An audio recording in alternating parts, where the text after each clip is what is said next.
Pemuda itu pemilik masa kini yang diwariskan masa lalu dan akan menguasai masa depan. Jadi masuk partai itu bukan for sake of the party, tapi ini adalah satu kendaraan, tiket buat lu masuk jadi public official. Apakah kita tidak melihat politisi itu penting? Padahal sendi kehidupan kita dari hulu ke hilir itu dipengaruhi sama politisi. Politisi kalah tuh nggak pernah dihitung politisi kan? Iya ya.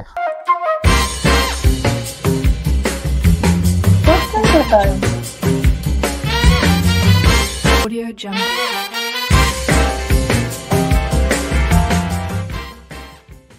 Halo guys, selamat datang di podcast Sotoy, podcastnya orang-orang yang so tahu. Jadi kali ini gue masih magang ya, jadi hostnya ya. Karena sebelumnya Bang Saiful sekarang gantian gue ya. Karena gue juga mau tampil keren juga kan. Biar gue juga bisa terkenal kan. Emang Bang Saiful doang yang terkenal, gue juga harus terkenal dan harus diangkat kan.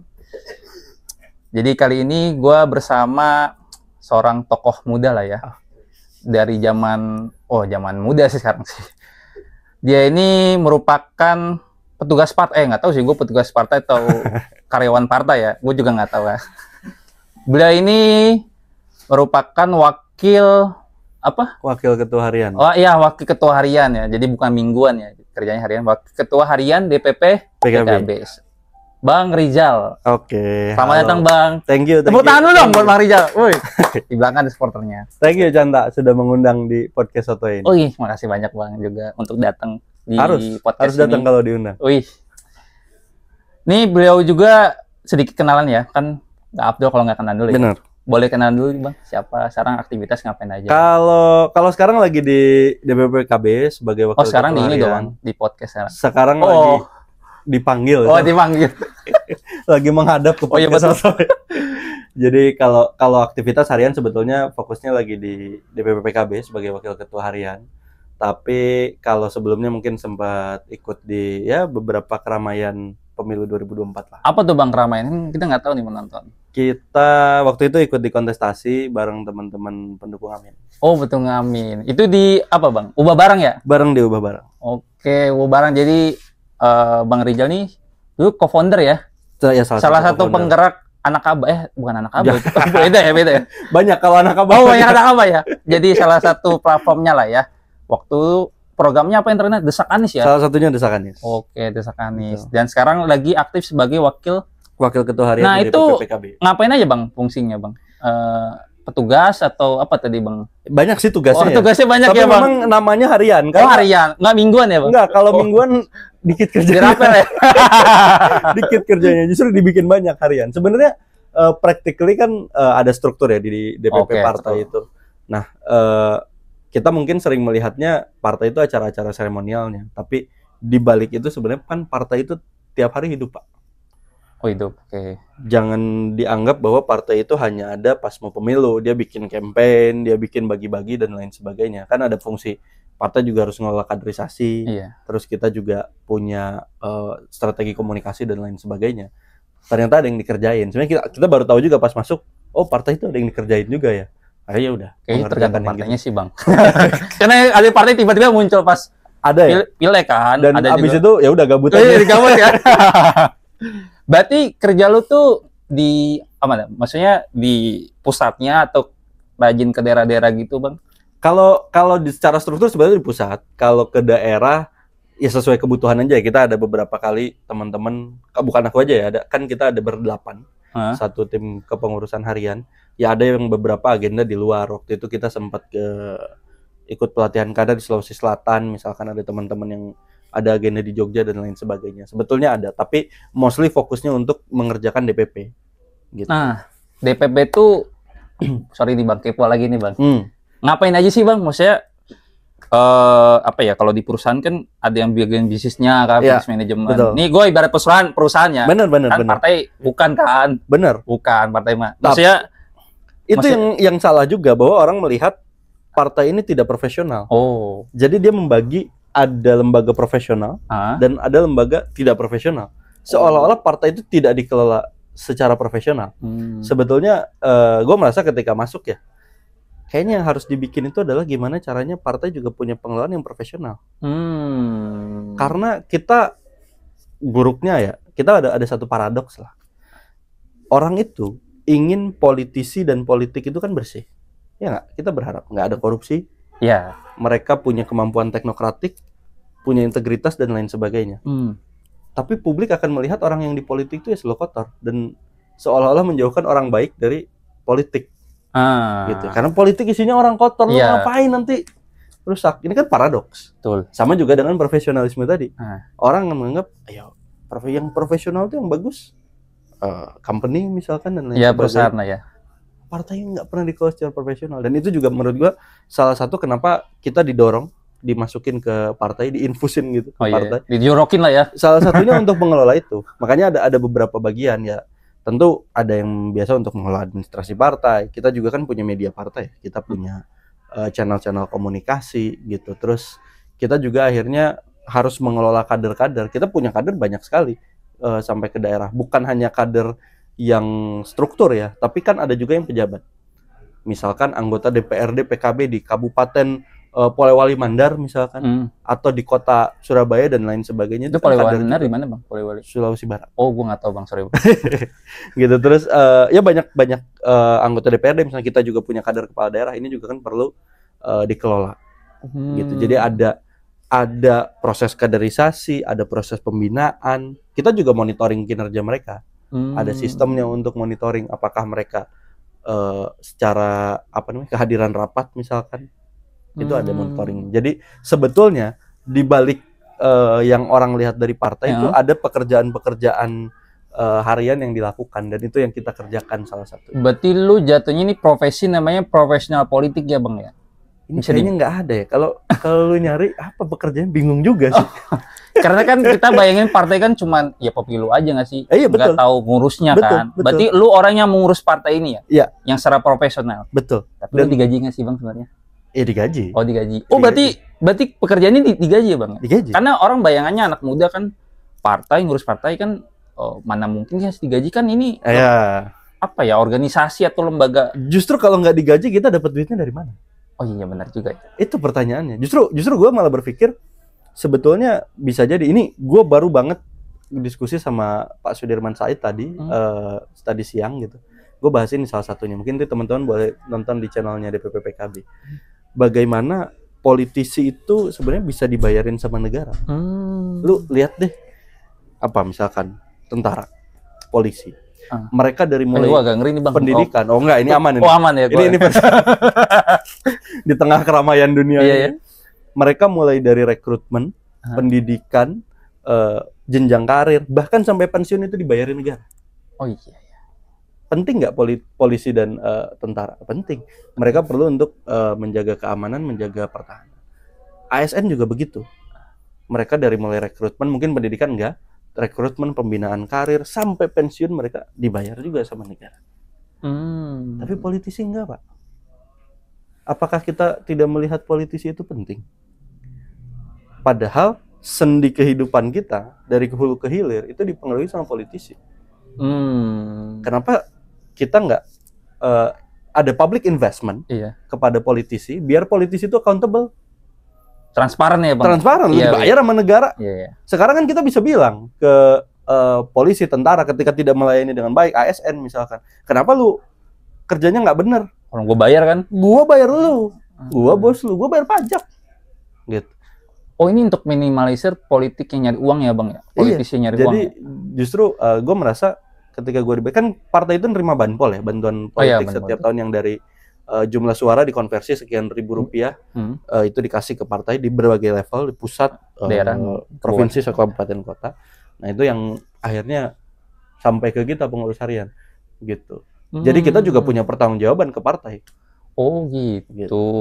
Berarti lo ini bisa dibilang pionir lah ya, bisa jadi ya? Atau gimana bang? Atau sejauh ini pertama ya? Gue baru tahu nih. Jadi bukan guanya ya, bukan, tapi timnya. Pasukan ini pertama. Tapi gue mau nanya bang, ini kan buat gue baru ya. Kayak mungkin gue bilangnya profesional politik aja ya bang. Ini kan untuk anak-anak Gen Z nih kayaknya Gen Z lah ya. Itu suatu profesi yang bukan profesi sih, bilang pekerjaan yang awam mungkin ya. Karena kita ini kan pengennya MT kan, Iya, ODP bank kan, SCBD kan. Nggak ada kita gengsi-gengsinya. Lu kalau BUMN misalkan lu pakai lanyard BUMN kemana-mana, Iya. datang bukber pakai lanyard. Lu lanyard PKB ya, Bang. Gua kan masuk gua pakai baju partai. Nah, kenapa lu kemudian tertarik nih, Bang, untuk join pekerjaan ini lah kalau gue bilang ya. Iya, ini iya, bukan iya. volunteer kan, pekerjaan. Ini kan? pekerjaan. Ini pekerjaan di luar panggilan ya. Maksudnya Iya. politik panggilan, tapi di sisi lain bagi gua saat ini juga Profesi sebagai juga ya. profesi. Itu harus kita banggakan juga sih. Iya, gua merasa itu harus jadi satu poin yang perlu di-highlight juga, bahwa profesi di politik itu ada, exist, dan dia juga adalah profesi. Kenapa mungkin orang banyak melihat politisi itu hanya ketika pemilu atau ketika menjabat. Politisi kalah tuh nggak pernah dihitung politisi kan? Iya. Pengangguran. Lu kalau di kemarin nyalon nih, misalnya 2024 nyalon dari suatu partai, misalnya kalah, orang akan lupa lu politisi. Dan lu bisa jadi tidak menjadi politisi lagi. Iya. Lu akan melupakan balik itu. Lagi lah. Iya, ke kehidupan yang lama atau yang baru gitu kan. Gitu. Jadi tidak ada karir di politik. Kenapa? Salah satunya barrier to entry-nya tinggi, Pak. Orang gua rasa banyak yang mau masuk politik. Terlepas apapun, misalkan bisa jadi panggilan terhadap partainya ideologis misalkan, atau secara sosiologis punya ikatan dengan grassroots. PKB kan salah satu yang seperti itu. Banyak orang yang pengen masuk PKB, tapi mereka bisa nggak masuk PKB? Belum tentu. Pertanyaannya, lu pengen masuk partai, gimana cara lu masuk partai? Gua lihat di IG-nya dulu sih, Bang. Biasanya ada kontak person kan. Nah, terus di kontak person itu lu mau ngapain? Gue nggak tahu sih. Paling isi link sih. That's it. Itu kalau dipanggil. Kenapa orang-orang bingung? Lu kalau mau masuk CPNS tahu lu mau jadi PNS tahu gimana caranya? Tahu gua. Lu tunggu CPNS. Iya, betul. Terlepas masuk atau enggak, tapi lu tahu prosesnya seperti apa. Kalau lu gagal ya itu salah lu. Iya, betul. Kecuali ada yang curang. Iya. Atau misalnya polisi, tentara, itu satu. Yang kedua, ke company. Company kan pasti ada openingnya. Iya. Atau kalau lu buka web company, lu buka karir. Ya, di LinkedIn kan biasanya. LinkedIn dan lain sebagainya. Banyak channelnya. Di partai gimana cara lu masuk partai? Kan nggak mungkin dong PKB di LinkedIn kan? Salah. Lu harus buka LinkedIn. Kita punya LinkedIn dan kemarin kita hiring lewat LinkedIn. Aduh, baru tahu gua. Kita masukin sengaja. Jadi ketika gua masuk, gua minta izin untuk punya tim back office. Dan gua bilang sama pimpinan, gua pengen tim back office ini kita hiring secara profesional. Kenapa? Karena orang itu cenderung mau masuk partai politik itu harus kenal sama siapa dulu ya. Iya, benar. Itu tadi. Lu nggak tahu cara masuk partai. PNS ada, company ada, partai itu gimana caranya? Ya deketin orang partai. Iya, masuk akal. Nanti diajak dan lain sebagainya. Lah kalau orangnya tiba-tiba menghilang, tiba-tiba meninggal, disekolahin atau apa, lu mau gimana? Nggak jelas. Putus lah. Tidak ada sustainability. Kita masukin LinkedIn, kita buka. Kita hiring. Dan itu orang, ya random aja. Kita buka selama 7 hari ada 1.100 orang yang daftar. 1.100 orang. Untuk 5 posisi. Wah, gila, 1.100. Itu kenapa? Yang tadi lu bilang, kita pengen karir politik ini punya posisi dan terhormat. Ini juga karir, Bos. Iya. Gitu. Cuma sektornya aja bukan beda, ya. Sektor yang umum gitu. Lalu yang kedua, ada satu karir pipeline yang dilakukan di company misalkan. Tadi lu mention MT. Orang yang akan jadi top level management itu akan dikader dulu lewat MT. Iya, betul. Itu kan yang elit-elit ya. Masuknya susah, interviewnya panjang dan sebagainya. Masuk di public sector juga begitu. ASN, TNI, Polri begitu. Ada pendidikan dan lain sebagainya. Selain kita nggak tahu gimana cara masuk parpol, kita juga tidak ada trainingnya di mana. Orang kan sering protes, ini pemilu isinya orang-orang random, anaknya si A, istrinya si B, suaminya si A. Ya karena tidak ada prosesnya. Dan yang dilakukan oleh PKB, gue klaim, gue merasa apa yang dilakukan oleh PKB ke pengurus harian ini MT, tapi di politik. MT politik ya. MT di politik. Kenapa? Karena kita diminta untuk belajar lebih dan kita bisa menguasai all rounder. MT kan begitu. Iya. Lu sebulan di mana, sebulan ditempatin di mana-mana lah ya. Gitu. Sehingga semua function dari company lu bisa kuasai. Once lu ada di top management, lu paham apa yang terjadi di sales, di supply chain, di mana dan lain sebagainya. Jadi meritokrasinya jalan ya. Jadi itunya jalan. Jadi soal tadi, pekerjaan ini umum nggak? Ya orang umum gitu. pekerjaan orang umum. Tapi justru ketidakumuman ini harus kita biasakan ke publik bahwa ini tuh ada dan ini masuk dalam proses yang merit. Jangan sampai kita hanya melihat politisi itu ya begitu-begitu aja. Tiba-tiba jadi ketum kan? Tiba-tiba ini, tiba-tiba itu 2 hari jadi ketum. Iya, tuh di Zimbabwe. Kamu ke Indonesia kan? Zimbabwe ya. Indonesia bagus meritokrasinya. Tolong ya di bahaya gitu. Jadi soal pekerjaan itu. Jadi kalau tadi dibilang gue karyawan politik, gue bekerja untuk partai, gue dibayar oleh partai, dan gue berkontribusi untuk membangun partai. Dan seharusnya ini menjadi hal yang bisa diterima oleh publik. Publik tahu pipeline-nya seperti apa, dan banyak orang juga yang mau terlibat. Tapi, sorry bang, ini tuh sesuai dengan passion lo, atau ini tuh emang udah jalan lo pilih? Mungkin lu boleh cerita nih, tiba-tiba lu teling PKB kan, nggak mungkin dong, pasti ada prosesnya kan.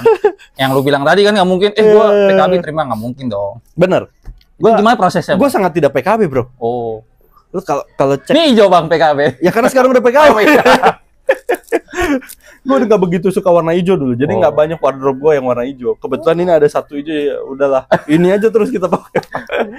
Jadi gue sangat tidak PKB, dan sebelum Pilpres sebetulnya gue tidak terpikir untuk bergabung dengan partai, apalagi di politik juga kayaknya enggak. Gue pada saat itu malah pengen jadi konsultan. Gue sempat intern dulu di Public Affairs Consultant, dan waktu itu sedang selesai kuliah, diminta ya udah kalau mau join nggak apa-apa. Gue pengennya di situ. Tapi waktu itu gue ketarik di di Pilpres. Gue diminta untuk ngerjain salah satu community, kita kerjain, dan sampai waktu itu akhirnya kita bikin ubah bareng. Ya gue terjebak lah di tahun 2000. Terjebak. Di tahun 2023 ya? 23 betul gitu. Di tahun 2023 sejak bulan Januari akhirnya gue ke Jakarta. Gue ikut di dalam percaturan, dan belum ada PKB. Belum ada PKB. Udah ada sih bang, tapi lu belum join. Iya, PKB-nya masih udah nggak tahu lah gitu. Yang mana? PKB-nya masih sama Prabowo. Prabowo. Gitu. Jadi sekarang masih bang. Sekarang lagi. Lagi. Kembali bersama. Gitu. Jadi waktu itu ya udah gue fokus untuk mengerjakan itu, dan kita fokusnya sama. Gue merasa gue punya cause, gue punya isu yang bisa gue perjuangkan, ya udah gue lakukan. Proses berjalan sampai mungkin di bulan bulan Agustus kita pertama launching Desak Anies. Ya, Desak Anies. Kita sebelumnya bikin agenda-agenda sendiri. Lalu di bulan Agustus juga kita ada surprise, tiba-tiba ada Gus Imin bareng dengan Mas Anies gitu. Dan setelah itu ya kita tetap berjalan. Kita merencanakan waktu itu, kan kita bikin satu di bulan Agustus Desak Anies. Kita sudah merencanakan untuk bikin dan mereplikasi di masa kampanye. Jadi selama masa kampanye interaksi banyak segmen. Ada yang ke petani misalkan, ada yang ke ibu-ibu dan lain sebagainya. Untuk interaksi dengan generasi muda waktu itu diputuskan oleh tim untuk kita pakainya Desak Anies. Modelnya Desak Anies. Ya kita di Ubah Bareng kita menyiapkan mesin untuk itu. Berjalan, ternyata waktu itu Gus Imin juga bikin. Jadi gue lu tahu ini nggak sih video Gus Imin nyelpet? Nyelpet ya tahu. Itu kan si selpet ini ramai. Ya ada obrolan lah gitu bahwa ya kita nggak bikin satu, kita bikin 2. Dan Gus Imin orang yang agak nantang juga memang, bukan orang yang takut ketika wah enggak lah ini bukan gua, justru malah ya yuk saya pengen kayak gini, ya udah gitu. Waktu itu gua iseng-iseng usul namanya selepet aja Gus. ke timnya. Kenapa selepet? Orang anggapnya hanya bercandaan ya. Selepet itu bagi gua ada 2. Selepet itu kan akan berhasil ada 2 syaratnya. Yang pertama, dia bunyinya keras. Iya. Lu kalau pelan gagal. Iya. Lemes tuh mah. Iya, lu harus keras. Yang kedua, orang yang diselepet itu harus ada sensasi panasnya gitu. Sakit lah ya. Sakit ya. Apa ya? Kalau bahasa Sundanya beres lah. Beres euy. Naon? Ting. Gitu. Ada Sunda banget. Ada rasa itunya gitu. Kita pengen dorong bahwa Selepet Imin ini jadi event yang mana orang-orang harus bicara keras, berani untuk bersuara, bunyi gitu. Dan yang kedua, bunyinya nggak boleh bunyi biasa aja, tapi dia bunyi yang bisa punya efek, punya dampak. Jadi ke Gus Imin jangan hanya baik-baik, tapi lu selepet. Itu nggak disettingan berarti bang? Enggak setting. Pure setting. Dan itu juga kita bilang waktu kita bikin pertama kali di Medan. Waktu itu kita berangkat sama tim di Medan waktu itu. Ketika briefing ya kita bilang, karena ini kan event pertama gitu. Saya bilang, saya kebetulan bagian ngebrief Gus Imin. Aku bilang, Gus, untuk agenda ini pertanyaan kan ada dua jenis ya. Ada pertanyaan dari moderator, ada pertanyaan publik. Kalau ini kan ada dua tujuan. Kalau pertanyaan moderator tujuannya untuk menyampaikan pesan yang ingin kita sampaikan. Karena nggak mungkin dong semuanya pertanyaan publik. Kadang kalau pertanyaan publik di daerah A, B, C, D, E pertanyaannya sama. Kita udah bahas di sana loh. Gitu. Iya. Mereka kan nggak peduli. Nggak peduli. Nah, makanya kita coba filter dengan satu. Ada pertanyaan dari moderator. Yang kedua pertanyaan publik. Dan gue sampaikan sama Gus Imin, Gus, pertanyaan publik nggak kita siapin. Kita nggak tahu orangnya siapa. Kita nggak tahu orangnya gimana. Gus Imin keberatan atau enggak? Maksudnya kan kita dalam kampanye ini show. Iya. Kalau dia keberatan kan bahaya juga. Awalnya kan blunder kan, yang khawatir kan tuh. Gitu, kita harus antisipasi. Gua kan ini interaksi pertama gua dengan Gus Imin. Dan beliau bilang, "Ya nggak apa-apa. Saya justru nggak mau disetting. Saya justru pengennya seterbuka mungkin." Di situ kita shock kan kayak berani juga ini. Yang kita kan nggak tahu loh. Kita deg-degan juga sebagai penyelenggara meskipun tujuannya kan baik. Tujuannya untuk membuka ruang buat publik. Tapi kan kita takut. Kita nggak tahu yang orang ini tanyain apa. Iya kan, bisa tahu kan personal kan, tuh bahaya. Yang sebenarnya kita takut mungkin ini ya. Orang berpikir takutnya pertanyaannya terlalu pedes ya. Justru kita nggak takut itu. Yang kita takut pertanyaan jelek, Pak. Karena kita nggak tahu. Atau pertanyaan berulang. Oh iya. Kita takut itu. Tapi yang selalu dibilang sama Gus Imin, saya nggak mau diset. Justru kalau kamu bikin kayak gini, buka seluas-luas. Oh iya, nanti yang milih penanya itu bukan kami, bukan panitia, bukan moderator. Gus Imin yang pilih. Ya udah dia milih random aja orang. Suka aja ya. Gitu. Dia nggak tahu orang yang dipilih siapa. Dan dia sendiri yang mendapatkan konsekuensi dari apa yang pilih gitu. Tapi akhirnya di situ bedanya Desak Anies dan Selepet Imin, Desak Anies itu kita berganti tim. Oh. Misal hari ini kita ke Bandung, gua sama lu. Terus nanti ke Surabaya, gua doang yang berangkat sama tim yang lain. Nanti ke Semarang, lu yang berangkat dengan tim yang lain. Jadi kita ganti. Karena banyak orang yang ingin berpartisipasi. Tapi di Selepet Imin, itu satu tim untuk keliling kemana-mana. Jadi nggak ada pergantian tim. Kan itu belakangan ya kalau nggak salah Selepet Imin ya? Duluan Desak Anies kan? Yap. Beda 2-3 minggu lah. Karena waktu itu kan mepet ya. Kita punya waktu cuma 3 bulan. Akhirnya ya udah, gue ikut keliling. Gue ikut keliling di momen keempat. Waktu itu moderatornya nggak bisa, gue gantiin. Gus Imin setelah itu minta moderatornya nggak diganti, gue terus. Gue kayak nggak gitu, di yang lain juga minta diganti. Tapi ya timnya bilang, ini Gus Imin yang minta. Kalau lu nggak mau, lu bilang sendiri. Gue kan nggak mungkin bilang sendiri. Itu lu udah masuk chemistry nama itu, Pak. Udah cocok lah itu. Nah itu pertemuan gue cukup intens dengan Gus Imin di situ. Itu mungkin ya berjalan selama kampanye. Intens gitu kita dengan Gus Imin sambil kita menggarap Desak Anies juga. Berarti sampai bulan apa ya? Januari kalau nggak salah. Februari 2024. Ya mungkin setelah itu Maret April lah ya. Karena seingat gue kita di bulan puasa tahun lalu tuh masih cukup intens dengan tim Mas Anies tuh, dengan tim Gus Imin. Setelah itu udah hilang aja. Udah, gua nggak pernah komunikasi lagi. Komunikasi yang gimana gitu, ada mungkin gitu. Punten itu salah gitu. Gua nggak berupaya melakukan itu sampai akhirnya suatu hari gue ditelepon sama orangnya Gus Imin. Dia nanya mau gabung PKB apa enggak. Waktu itu ditawarin sebagai pengurus harian. Ada dia ngasih struktur lah, ada ketua hariannya, ada wakil ketua hariannya, bidang ini. Ya udah gitu gua. Oke. Itu di telepon, Bang? Di telepon. Nggak Zoom gitu bisa interview? Enggak. Karena cuma gini doang. Kalau mau nanti ya kan dia ngomongnya manis ya. Oh nanti pengurus harian ini bukan gini. Kita kan dengar politisi ngomong manis, Pak. Politisi ngomong manis. Kalau Rizal mau hari seingat gue Senin apa Selasa kita ada interview jam 15. Interview langsung ketemu tuh? Iya, gua nggak tahu yang interview siapa, tapi dia cuma bilang gitu doang. Oh, ditelepon dulu ya? Ya udah gua bilang, oke Bang, dipertimbangkan. Ibarat kalau di kerja panggilan user ya? Iya gitu. Dan itu gua mempertimbangkan yang gimana-gimana. Bahkan di hari H jam 15 itu, gue lagi ketemu orang. Meskipun bahas itu ya, gue ambil apa jangan, gue baiknya gimana. Gue lagi ketemu orang jam 15. Karena gue nggak menganggap interview itu waktu itu ini akan on time, ini interview beneran. Bayangan gue adalah kita ngobrol, tapi itu dianggap sebagai interview. Sampai akhirnya ketika gue lagi diskusi sama temen gue di chat. Dia nelfon sebetulnya cuma nggak ada sinyal waktu itu teman. Dia chat, dia nanyain, Zal jadi interview nggak? Kalau jadi ditunggu di DPP. Gue bilang gue lagi di luar waktu itu, gue lagi di Kuningan. Kalau saya boleh sampai sana jam 18, saya berangkat. Kalau enggak, saya serahkan keputusannya ke PKB. Anjay. Tapi pada saat itu ya udah nggak apa-apa, ditunggu katanya. Berangkatlah gue ke kantor DPP. Awalnya gue pikir yang terima dia doang gitu. Dan dia tadi ngobrol gitu, ngopi-ngopi lah. Mana ayolah gini. Kan banyak, ayo gabung lah. PKB ini butuh orang-orang kayak lah. Kan yang begitu-begitu. Dinda join. Gitu kan. Ngopi tuh.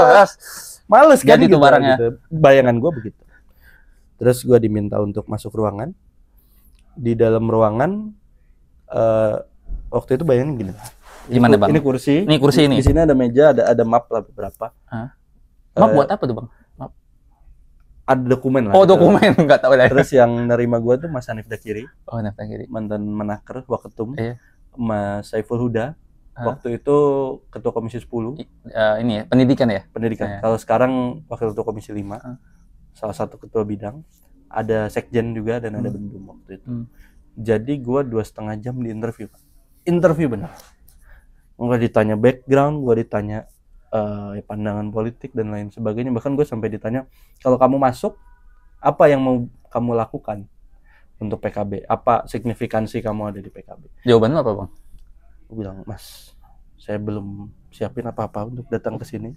Saya datang sini, saya ingat karena tadi ditelepon, saya nggak persiapkan apa-apa. Terus ya udah Mas Hanif cuma bilang, ya udah shoot your shot aja. Kamu apa yang kira-kira bisa kamu lakukan untuk partai? Ya udah. Ya kita ngobrol aja 2,5 jam. Dan itu betul-betul interview. Gue pulang itu gue shock. Nah betul Bang. Oh ini serius ternyata. Lo pikir ngopi-ngopi Jadi ya iya. Karena Dinda kan. Iya justru awalnya yang kita pikir, alah, gue mengecilkan tawaran awal. Gue tidak menganggap gimana-gimana karena politisi nawarin kita kan tahu gitu. Ya. Biasa aja. Pas gitu, wah ini serius ini PKB.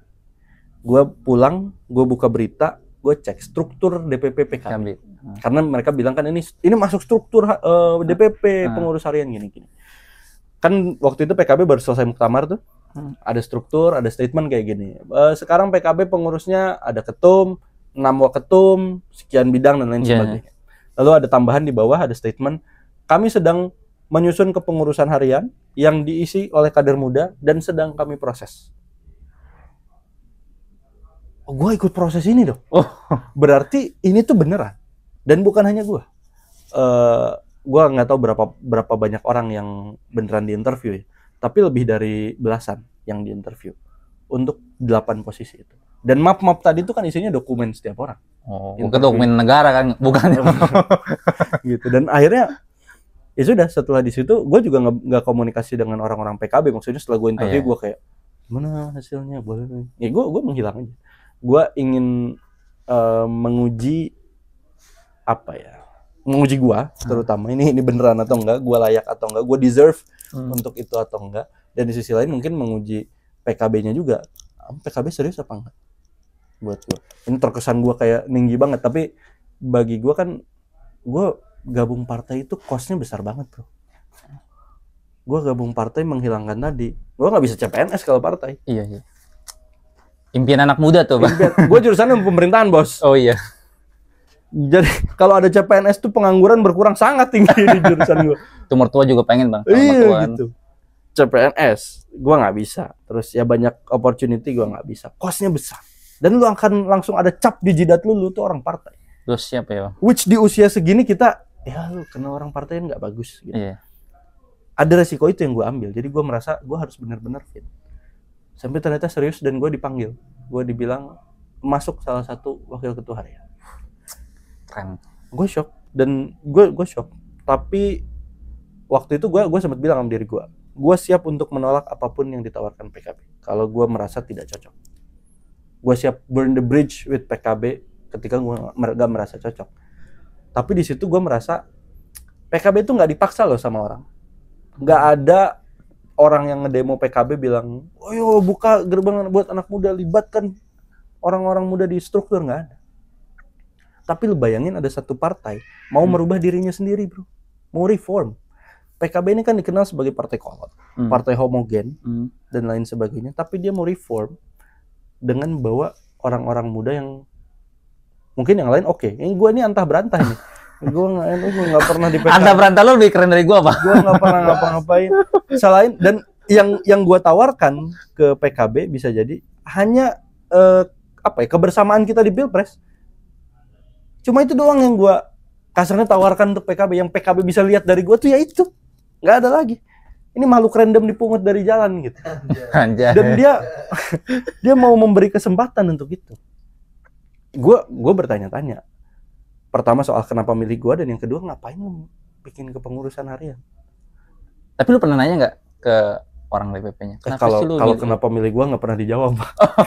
Tapi lu pernah punya doang asumsi kayak apa dulu gue keren banget kali ya, atau gimana, pernah punya pikirin nggak sih kenapa? Gue nggak pernah menemukan jawabannya, tapi gue selalu bertanya-tanya kenapa. Cuma ketika gue tanya yang kayak gini tuh nggak usah ditanyain, siap. Tapi kan mungkin juga ada implikasi dari dulu mungkin bersama. Bisa jadi. Ya gue merasa mungkin salah satu atau bahkan mungkin satu-satunya yang bisa dilihat dari mereka, dari gue gitu, oleh mereka adalah ya ketika Pilpres. Kan nggak mungkin dia nelpon gue kan, gue siapa kan? Chantal nih siapa? Kan nggak mungkin. Tapi kan pasti ada. Kayak buka yellow page gitu, random gitu. Gue siapa kan? Di Google juga nggak nemu nama gue.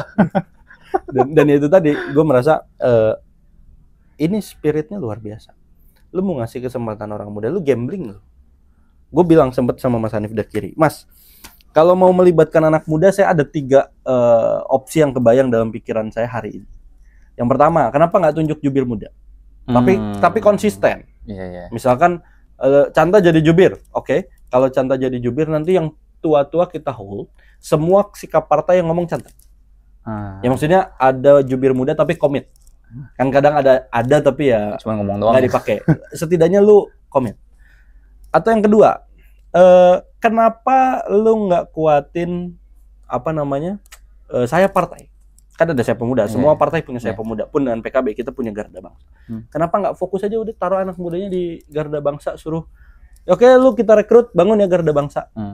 Atau yang ketiga, lu bikin satu bidang sendiri di DPP khusus namanya bidang apalah gitu, kepemudaan atau apa Genzi lah apalah, atur lah. Jawabannya cukup menarik gitu, bahwa kalau lu jadi jubir atau lu punya bidang atau lu hanya di sayap, lu itu akan jadi megafon, lu akan jadi toa yang mengeraskan suara. Tapi PKB nggak mau itu. PKB nggak mau lu jadi toa. PKB pengen lu jadi orang yang bicara ke toa itu, dan orang yang nentuin kapan toanya dinyalain dan enggak. Wow. Berarti mereka bukan mau etalase dan lain sebagainya.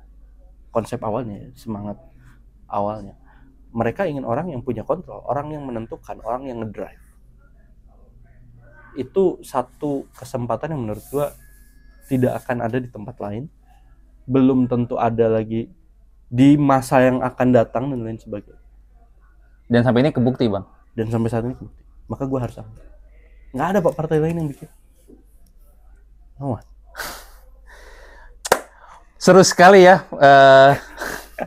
Ketika lu ngambil pasti punya visi dong untuk Indonesia kan. Iya. Apa yang lu mau bangun atau hal apa aja lu pengen lubah lah gitu. Ala-ala pemuda aja kita nih kan. Kan kita ini akan selalu bingung kalau ada di dunia.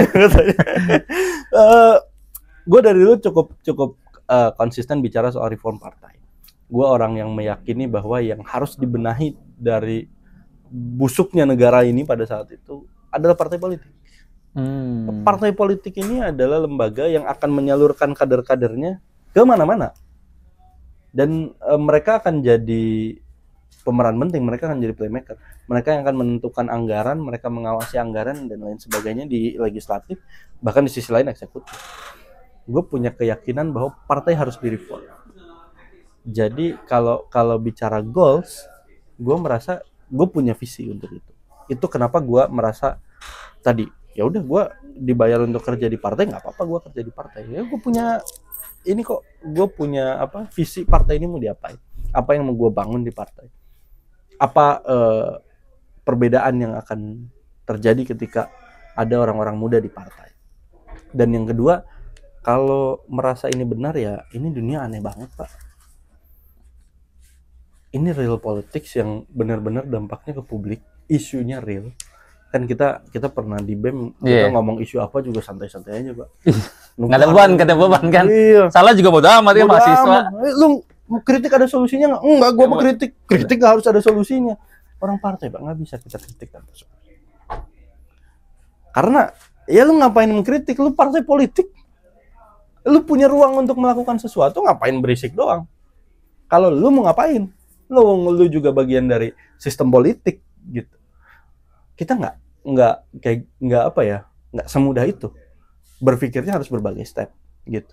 Jadi gue merasa ketika masuk, ini dunia apa ya? Dan gue belum pernah ada di lingkungan partai politik sebelumnya. Satu-satunya ketika di Pilpres. Tapi kan itu bukan ini kan terjun langsung. Iya, itu kan tidak urusan gue, tidak dengan partai politik gitu.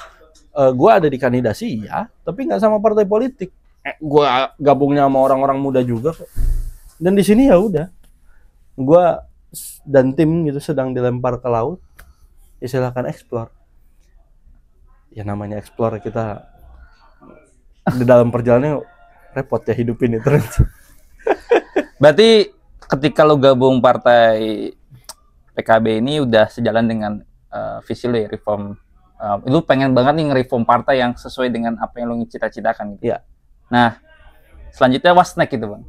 Kan biasa orang gambarnya kalau udah gabung partai ini, nih orang pasti mau nyalek nih. Iya, atau lu mau terjun eksekutif kan, lu udah siap-siap nih. Justru kecenderungannya gini, lu kalau nggak nyalek ngapain lu masuk partai? Iya juga sih. Orang akan mau masuk partai ketika ada kandidasi biasanya.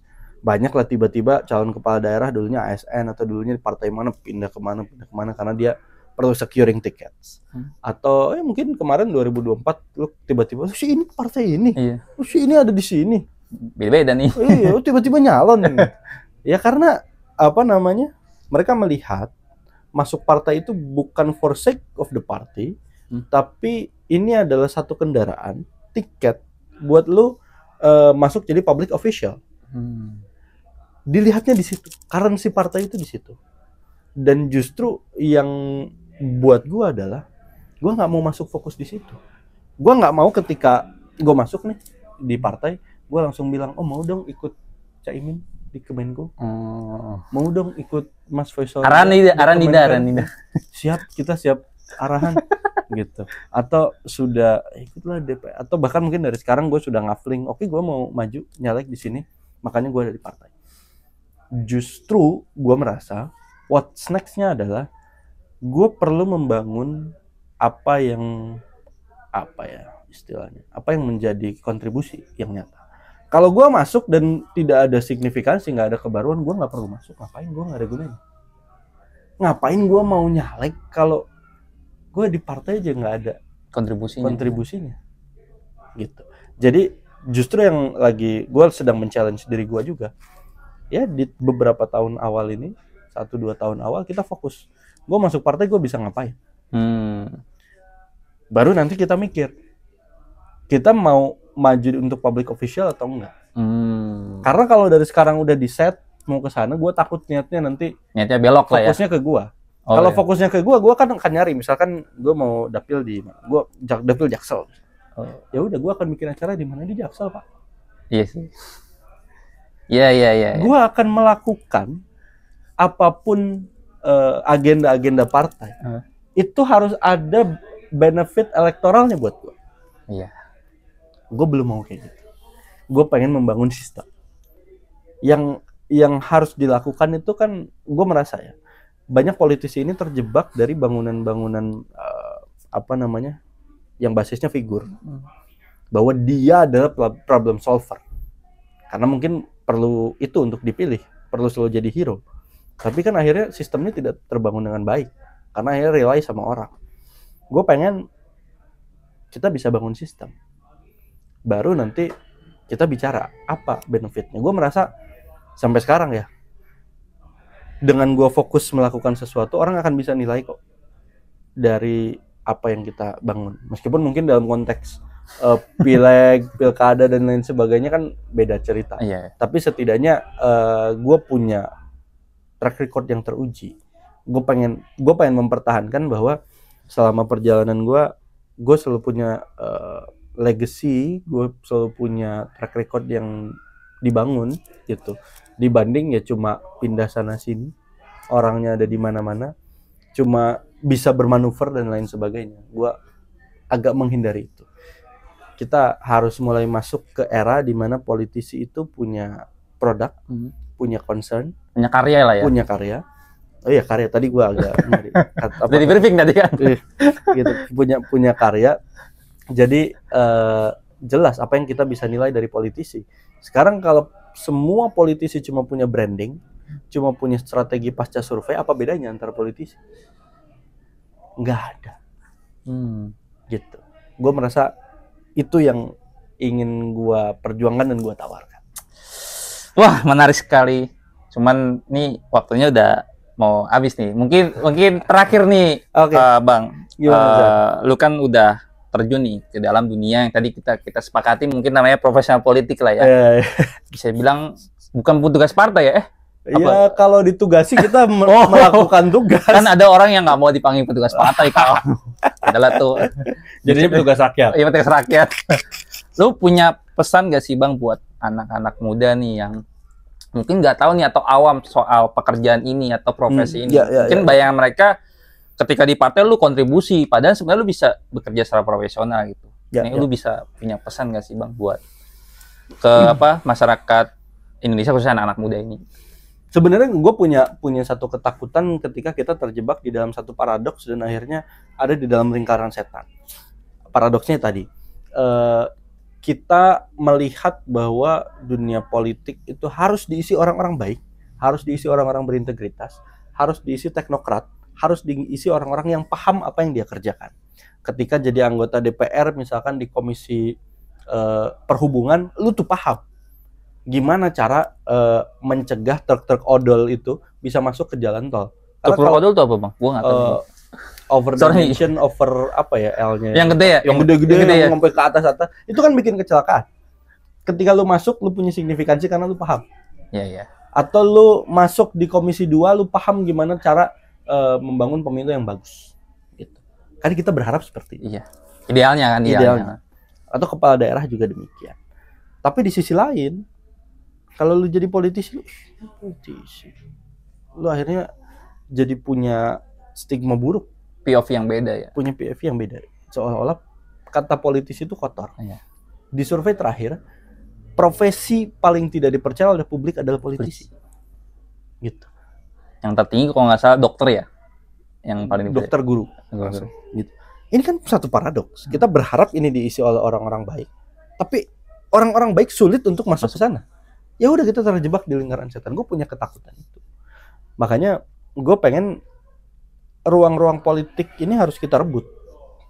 Ambil alih lah ya. Harus direbut. Jangan nunggu given, enggak. Kalau dikasih, yang dikasih duluan bukan kita. Yang dikasih duluan sanak saudara, gitu. Paman ya, orang-orang yang dekat, keponakan. Mereka dulu yang dapat. Kalau kita nunggu given, harus direbut, Pak. Ketika gue sama teman-teman ubah bareng, kita mau bikin desak Anies, emang orang akan nyangka sebesar sekarang? Kagak, Pak. Di awal kita dibilang acara anak muda itu bukan yang kayak gini. Nggak ada anak muda suka yang begini-begini. Nggak akan banyak. Kalau mau bikin acara yang engaging anak muda biar mereka mau vote untuk Pak Anies, bikinlah konser. Iya. Yang asik-asik dangdut aja. Enggak lah, nggak dangdut juga. Orek-orek apa? Orek.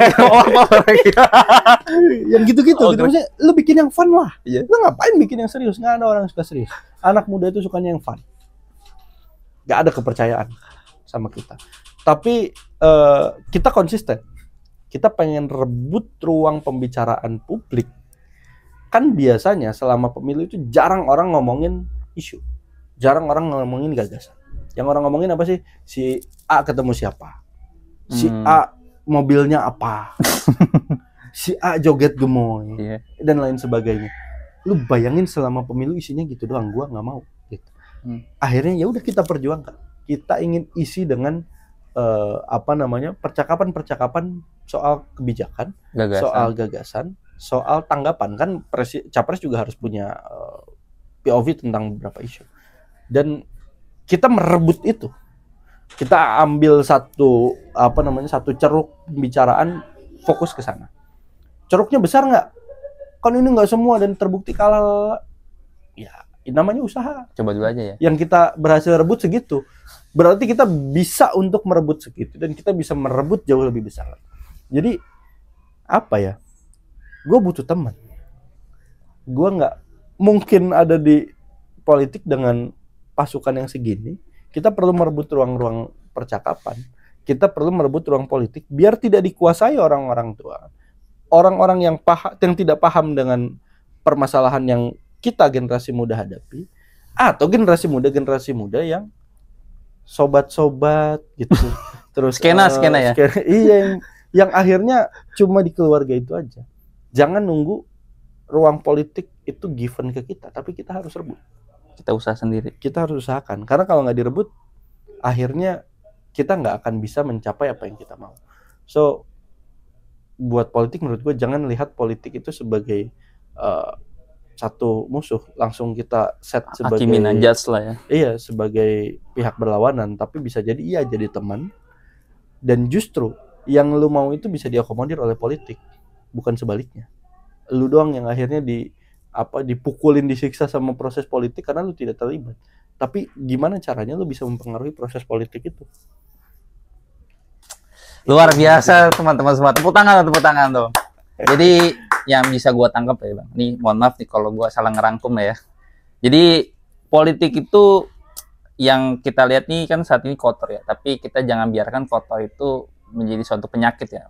Tapi kita harus rebut ruang-ruang politik khususnya buat anak muda biar yang ngisi bukan itu lagi ya, tapi yang ngisi adalah kita yang punya gagasan, punya visi. Bener. Kalaupun pada akhirnya kita gagal ya, at least ya, tapi kan kita udah pernah berjuang dan kita punya legasi dan juga karya yang kita turunkan. Biar orang-orang yang selanjutnya akan melanjutkan perjuangan kita gitu. Betul. Karena menurut gue salah ketika kita cuma mendengar pemuda itu pemilik masa depan. Pemuda itu pemilik masa kini, yang diwariskan masa lalu dan akan menguasai masa depan. Jadi kalau kita hanya berhenti, kita punyanya masa depan, ya udah kita nunggu nanti aja. Enggak, kita harus ambil dari sekarang. Karena masa kini juga punya kita. Luar biasa. Oke guys, mungkin segitu dulu aja podcast dari Sotoy. Mungkin masa Bang Rizal punya podcast juga di kita langsung buka aja di channelnya DPP PKB, buka di playlist, nanti ada podcast. Kita punya beberapa seri. Ini bukan doktrin partai, jadi silakan lihat aja. Ini salah satu produk dari generasi muda PKB podcast itu. Oke, dan juga jangan lupa follow podcast Sotoy, di subscribe, di follow dan juga di like ya, supaya kita makin keren juga ya. Oke, terima kasih Bang Rizal. Thank you Canta, thank you podcast. Mudah-mudahan visinya akan tercapai. Amin. Kita dan kalau ada ini calling aja ya Bang. Mari.